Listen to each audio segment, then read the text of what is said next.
Indian പാർലമെന്റിന്റെ മുന്നില് കേരളത്തിലെ ബഹുമാനരായിട്ടുള്ള കുറെ എംപിമാര് പോയി നിന്നിട്ട് ഈ പാട്ട് അവിടെ നിന്നുകൊണ്ട് പാടി വിദേശത്ത് സഹിതമുള്ള നാഷണൽ ചാനലുകൾ മുഴുവൻ അത് ടെലികാസ്റ്റ് ചെയ്തു. വളരെയധികം കോടാനുകോടി ഭക്തരുള്ള അയ്യപ്പ സ്വാമി എന്ന് പറയുന്ന ആ ഭക്തർക്കെല്ലാം ഇതിന്റെ മാനസിക വേദന അനുഭവിക്കുന്നുണ്ട്. പക്ഷെ ആരാണ് ഈ പൂച്ചയ്ക്ക് മണി കെട്ടുന്നത് എന്നുള്ളതാണ് എല്ലാവരുടെയും കാഴ്ചപ്പാട്. ഇത് അയ്യപ്പ ഭക്തന്മാർക്ക് വികാരം ഉണ്ടാവത്തില്ല. എത്രയോ ആളുകൾ 41 ദിവസം കഠിന വ്രതമെടുത്ത് ചെരുപ്പും മറ്റുള്ള കാര്യങ്ങളെല്ലാം ഉപേക്ഷിച്ച് നമ്മൾ കട്ടിലിൽ പോലും കിടക്കാതെ തറയിൽ ഇറങ്ങി കിടന്ന് ആചാരങ്ങൾ പാലിച്ചുകൊണ്ട് ഇവിടുന്ന് കല്ലും മുള്ളും താണ്ടി ശബരിമലയ്ക്ക് പോകുന്ന ഒരുപറ്റം കഠിനാധ്വാനികളായിട്ടുള്ള അയ്യപ്പ ഭക്തന്മാരുണ്ട്. അവരുടെ വികാരമാണിത്. സർ, ഈ തെരഞ്ഞെടുപ്പിലെ ഏറ്റവും കൂടുതൽ ഹിറ്റായിട്ടുള്ള പാട്ട് അല്ലെങ്കിൽ ജനങ്ങൾക്കിടയിലേക്ക് എത്തിപ്പെടാൻ സാധിച്ചിട്ടുള്ള, അതായത് ഓരോ രാഷ്ട്രീയ കാര്യങ്ങളെയും എണ്ണി എണ്ണി പറയാൻ പറ്റിയിട്ടുള്ള ഒരു പാട്ടായിരുന്നു ഈ പോറ്റിയെ കേറ്റിയെ എന്ന് പറഞ്ഞിട്ടുള്ള ആ ഒരു പാരഡി ഗാനം. ഇപ്പൊ അതിനെതിരെ സാർ ഒരു പരാതി നൽകിയിരിക്കുകയാണ്. ഇപ്പോ എന്ത് അടിസ്ഥാനത്തിലാണ് അങ്ങനെ ഒരു പരാതി കൊടുക്കുന്നത്? എന്നെ സംബന്ധിച്ച് ഞാനൊരു രാഷ്ട്രീയ ആളോ രാഷ്ട്രീയമായി ബന്ധപ്പെട്ട ആളോ അതിന്റെ വക്താവോ അല്ല. എനിക്കൊരു രാഷ്ട്രീയമായിട്ട് ഒരു ബന്ധവുമില്ല. ഞാൻ ശബരിമലയുമായി നിൽക്കുന്ന സംഘടനകളുടെ അയ്യപ്പ സേവാ സംഘത്തിന്റെ ദേശീയ സെക്രട്ടറിയും തിരുവാഭരണപാത സംരക്ഷണ സമിതിയുടെ സെക്രട്ടറിയും കൂടാണ്. അപ്പൊ എന്റെ വിഷയം എന്ന് പറയുന്നത് അതല്ല. ഈ ഇലക്ഷൻ സമയത്ത് എന്തുപയോഗിച്ചോ അതൊക്കെ വളരെയധികം ചർച്ച ചെയ്യപ്പെട്ടു എന്നുള്ളത് നമുക്കിപ്പോ അറിയാം. എന്നെ കൂടുതൽ വേദനിപ്പിച്ച കാര്യം അതല്ല. ഇന്നലെ ഇന്ത്യൻ പാർലമെന്റിന്റെ മുന്നില് കേരളത്തിലെ ബഹുമാനരായിട്ടുള്ള കുറെ എംപിമാര് പോയി നിന്നിട്ട് ഈ പാട്ട് അവിടെ നിന്നുകൊണ്ട് പാടി വിദേശത്ത് സഹിതമുള്ള നാഷണൽ ചാനലുകൾ മുഴുവൻ അത് ടെലികാസ്റ്റ് ചെയ്തു. അങ്ങനെ ലോകം മുഴുവൻ അയ്യപ്പ സ്വാമിയെ അവഹേളിക്കുന്നതായിട്ടാണ് എനിക്കതിനെ കാണാൻ കഴിഞ്ഞത്. കാരണം നമ്മളിവിടെ കേരളത്തിലെ ഒരു കൊച്ചു കേരളത്തിൽ ഇത് ചർച്ച ചെയ്യുന്ന ഇത് കേരളത്തിൽ മാത്രമായിട്ട് ഒതുങ്ങി നിൽക്കേണ്ട ഒരു വിഷയമാണ്. അങ്ങനെ അതിനെ കഴിഞ്ഞ ദിവസം വരെ അങ്ങനെ കണ്ടുള്ളൂ.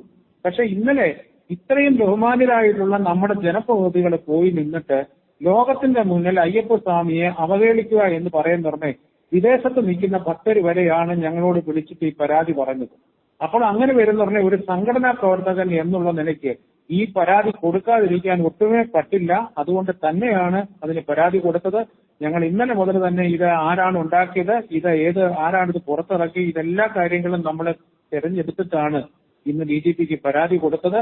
നമ്മളെ സംബന്ധിച്ചുള്ള ആവശ്യം എന്ന് പറയുന്നത് അയ്യപ്പ എന്നുള്ള ആ ഭാഗത്ത് അവര് അത് മാറ്റം വരുത്തി അവര് പാട്ടിറക്കുവോ അവര് കൂത്തുകളിക്കുകയോ എന്നും ചെയ്തോട്ടെ. പക്ഷേ അയ്യപ്പ സ്വാമിയുടെ പേര് അതിനെ ഉപയോഗിക്കരുത്.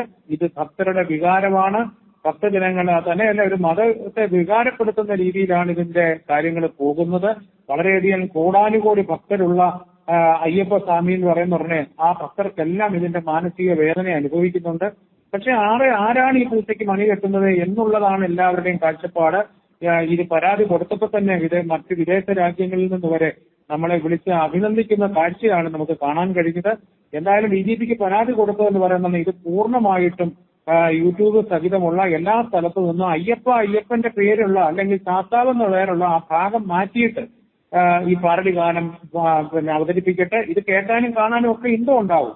അതിനനുസരിച്ചിട്ട് അവര് അയ്യപ്പന്റെ പേര് മാറ്റി അവർ അവതരിപ്പിക്കട്ടെ. ഇത് ഞാൻ ചോദിക്കുന്ന ഒരു ചോദ്യം അതല്ല. ഇവിടെ നമ്മുടെ വിവിധ തരത്തിലുള്ള മതങ്ങള് നമ്മളെ ഏകോദര സഹോദരങ്ങളെ പോലെ കഴിയുന്ന ഈ നമ്മുടെ നാട്ടിൽ മറ്റുള്ള മതത്തിലോ ഏതെങ്കിലും യേശുദേവന്റെയോ അല്ല നവദേവന്റെയോ ഒക്കെ പേരിൽ ഇതേ രീതിയിൽ അവഹേളനം കാട്ടുന്ന ഒരു പാട്ട് പാടിയിരുന്നെങ്കിൽ എന്താകുമായിരുന്നു കേരളത്തിന്റെ സ്ഥിതി? അപ്പൊ ഇത് വികാരമാണ്. ഇത് അയ്യപ്പ ഭക്തർ എന്ന് പറയുന്ന വലിയൊരു വികാരമാണ്. ദക്ഷിണേന്ത്യൻ സംസ്ഥാനത്തെ ഒരു മതേതര ക്ഷേത്രമെന്ന് അഭിമാനിക്കുകയും എന്നാൽ അയ്യപ്പ സ്വാമിയെ അവഹേളിക്കുകയും ചെയ്യുന്ന രീതിയിൽ പാരഡി ഗാനങ്ങൾ ഇറക്കി ഇന്നിതിന് തടയിട്ടില്ലെങ്കിൽ നാളെ വിവിധ ഗാനങ്ങളുമായിട്ട് പലരും വരും. അപ്പൊ ഇവിടെ നമുക്ക് ഇതിന്റെ ഈ വികാരം നമുക്ക് കാണിച്ചേ പറ്റൂ. അതുകൊണ്ടാണ് നമ്മൾ DGPക്ക് പരാതി കൊടുത്തത്.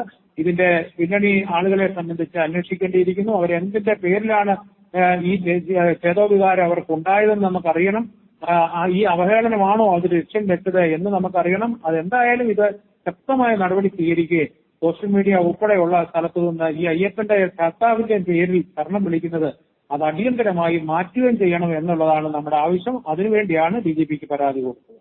ഈ അയ്യപ്പ ഭക്തന്മാരെ പൂർണ്ണമായിട്ട് നമ്മൾ അംഗീകരിക്കുന്നുണ്ട്, ബഹുമാനിക്കുന്നുണ്ട്. അതൊക്കെ വെച്ചുകൊണ്ട് തന്നെ ചോദിക്കുകയാണ്. ഇപ്പൊ ഈ പാട്ടിൽ ഒരു അയ്യപ്പൻ എന്നുള്ള ഒരു പേര് അല്ലെങ്കിൽ അയ്യപ്പനോട് പറയുന്നതായിട്ടും ആ ഒരു പാട്ടിനെ നമുക്ക് എടുക്കാമല്ലോ. ആവിഷ്കാര സ്വാതന്ത്ര്യമുള്ള ഒരു നാട്ടിലാണ് ഇങ്ങനെ ഒരു പാട്ട് ഇറക്കുന്നത്. ആ ഒരു സമയത്ത് അതായത് തുടക്കത്തിൽ വേണമെങ്കിൽ ഇത് ഈ പറയുന്ന പോലെ ഒരു പരാതി ഉണ്ടായിരുന്നെങ്കിൽ അത് മനസ്സിലാക്കാം. പക്ഷെ ഇതിപ്പോ വൈറലായതിനു ശേഷമാണ് ഇങ്ങനെ ഒരു പരാതി വരുന്നത് എന്നുള്ളൊരു അഭിപ്രായം കൂടെ വരുന്നുണ്ട്. അതിനെന്താണ് മറുപടി പറയാനുള്ളത്? ഇത് ഞാൻ ആദ്യം പറഞ്ഞല്ലോ, ഇത് കൊച്ചു കേരളത്തിൽ സംസാരിക്കുക അല്ലെങ്കിൽ പാട്ട് പാടിയ ഒരു സ്ഥലമാണ്. ഇന്നലെ അത് ഇന്ത്യൻ പാർലമെന്റിന്റെ മുന്നിൽ കൊണ്ടുപോയി ഈ ബഹുമാന്യരായിട്ടുള്ള എംപിമാർ ഈ പണി കാണിച്ചത് കൊണ്ടാണ് ഇന്ന് ഈ പരാതി കൊടുക്കാനുണ്ടായ സാഹചര്യം ഉണ്ടായത്.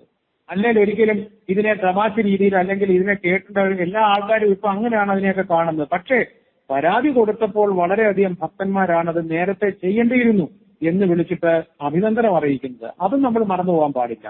അപ്പോൾ ഇതിന്റെ വികാരം എന്ന് പറയുന്നത്, ഇപ്പൊ ഞാൻ ചോദിക്കുന്നത് നവീദ് തിരുമേനിയെ സംബന്ധിച്ച ഒരു പാട്ടാണ് ഇപ്പൊ ഇറക്കുന്നു, അല്ലെങ്കിൽ യേശുദേവനെ സംബന്ധിച്ചാണ് പാട്ട് ഇറക്കുന്നത്, ആ ഒരു വിഭാഗം ഇത് കേട്ടുകൊണ്ടിരിക്കുമോ?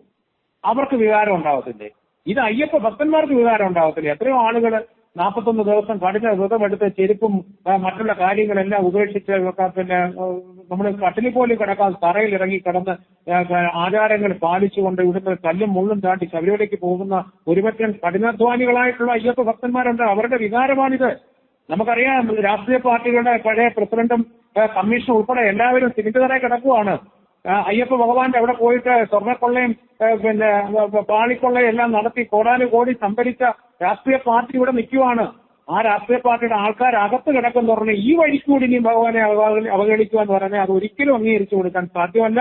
ഒരു ഭക്തരെ സംബന്ധിച്ച് എന്നുള്ള നിലയ്ക്ക്, ഭക്തരെ സംബന്ധിച്ചുള്ള നിലയ്ക്കും അവർക്കെല്ലാം ഈ ഒരു വികാരം തന്നെയാണുള്ളത്. ഇത് മറ്റുള്ള അയ്യപ്പ ഭക്ത സംഘടനകളുമായിട്ടൊക്കെ ആലോചിച്ചുകൊണ്ട് ഇതിനെതിരെ ശക്തമായ രീതിയിൽ നീങ്ങണം എന്നുള്ളത് തന്നെയാണ് തിരുവാഭരണ പാദങ്ങളുടെ സംബന്ധിച്ചുള്ള അഭിപ്രായം. ഇതിപ്പോ ലോക്സഭയുടെ മുന്നിൽ ഇങ്ങനെ ഒരു പാട്ട് എംപിമാര് പാടി എന്നുള്ളതാണല്ലോ താങ്കളുടെ അടക്കം വികാരം വ്രണപ്പെടുത്തുന്ന തരത്തിലേക്ക് പോയി എന്ന് പറയുന്നത്. അങ്ങനെയാണെങ്കിൽ ഒരൊറ്റ ചോദ്യം കൂടെ, അതായത് ശബരിമല സ്വർണ്ണക്കൊള്ളയുമായി ബന്ധപ്പെട്ടുള്ള ഓരോ വിവരങ്ങളും പുറത്തു വരണം എന്നായിരിക്കും താങ്കളും പ്രതീക്ഷിക്കുന്നതെന്നാണ് ഞാൻ കരുതുന്നത്. അങ്ങനെയാണെങ്കിൽ ലോക്സഭയിൽ അടക്കം ആ വിഷയം അവർ ചൂണ്ടിക്കാണിച്ചു എന്നത് പോസിറ്റീവ് കൂടെയായിട്ട് നമുക്ക് ഈ വിഷയത്തിന് എടുക്കാൻ പറ്റത്തില്ലേ? ഇവിടെ നമുക്ക് പോസിറ്റീവും നെഗറ്റീവും നമ്മൾ കാണുന്ന സമയത്ത് വികാരങ്ങളെ പുറപ്പെടുത്തിയല്ല പോസിറ്റീവും നെഗറ്റീവും ഉണ്ടാക്കുന്നത്. കാരണം പിന്നെ ഈ സ്വർണ്ണക്കൊള്ളയെ സംബന്ധിച്ച് ഏറ്റവും കൂടുതൽ പ്രതികരിച്ച ഒരാളാണ് ഞാൻ. അത് വിവിധ ചാനലുകളിലെ ചർച്ചകളിൽ വരെ പോയിരുന്ന് അതിനെതിരെ ശക്തമായ രീതിയിൽ മുന്നോട്ട് ഇറങ്ങി അടിക്കുകയും ശബരിമല അയ്യപ്പന്റെ കൊടിമരത്തിന്റെ മുകളിലിരിക്കുന്ന വാജി വാഹനം ആ തന്ത്രി എടുത്തുകൊണ്ട് പോയത് ലോക ശ്രദ്ധയുടെ മുന്നിൽ കൊണ്ടുവന്ന ഒരു ചാനൽ ചർച്ചയിൽ കൂടി ഞാനാണത് കൊണ്ടുവന്നത്. അപ്പോൾ ഇതിനെതിരെ ശക്തമായ രീതിയിൽ ആഞ്ഞടിക്കുക തന്നെ ചെയ്യുന്ന ഒരു അയ്യപ്പ ഭക്തനാണ് ഞാൻ. അയ്യപ്പ സേവാ സംഘത്തിന്റെ ദേശീയ സെക്രട്ടറിയും തിരുവാഭരണപ്പാത സംരക്ഷണത്തിന്റെ സെക്രട്ടറിയുമായിട്ടാണ് ഇപ്പോൾ പ്രവർത്തിക്കുന്നത്. ഞങ്ങളൊക്കെ നിസ്വാർത്ഥ സേവനം ചെയ്യുന്നവരാണ്. വർഷങ്ങളായിട്ട് തിരുവാഭരണ പാത എന്ന് പറയുന്ന തട്ടിക്കൊണ്ട് പോയത് മുഴുവൻ ഞങ്ങൾ തിരിച്ചെടുത്തവരാണ്. അപ്പൊ അയ്യപ്പന്റെ എന്ന് പറയുന്ന അയ്യപ്പ സ്വാമി എന്ന് പറയുന്നത് ഞങ്ങളുടെ വികാരമാണ്, ഞങ്ങളുടെ എല്ലാമാണ്. ഞങ്ങളുടെ അച്ഛനെയും അമ്മയും ഒക്കെ സ്നേഹിക്കുന്ന പോലെ ബഹുമാനിക്കുന്നത് പോലെ ഞങ്ങളുടെ ഉള്ളിലെ ഏറ്റവും വലിയ ബഹുമാനത്തോടു കൂടി കാണുന്ന ആള് തന്നെയാണ് അയ്യപ്പ ഭഗവാൻ. ആ അയ്യപ്പ ഭഗവാന് എതിരെ നല്ല സുന്ദരമായ ഒരു പാട്ടിനെ വികലമാക്കിക്കൊണ്ട് ഇതേ രീതിയിൽ മോശമായ രീതിയിൽ ചിത്രീകരിച്ചുകൊണ്ട് പാടുക എന്ന് പറയുന്ന അങ്ങേ അറ്റത്തെ വലിയ ഒരു ദ്രോഹമാണ് ചെയ്തിരിക്കുന്നത്. അത് വികാരത്തെ വ്രണപ്പെടുത്തുകയായിരുന്നു എന്നുള്ളതിന് യാതൊരു സംശയവും വേണ്ട. അപ്പൊ അയ്യപ്പ ഭക്തർക്ക് അതിന് ഏറ്റവും വലിയ പ്രതിഷേധം ഇക്കാര്യം.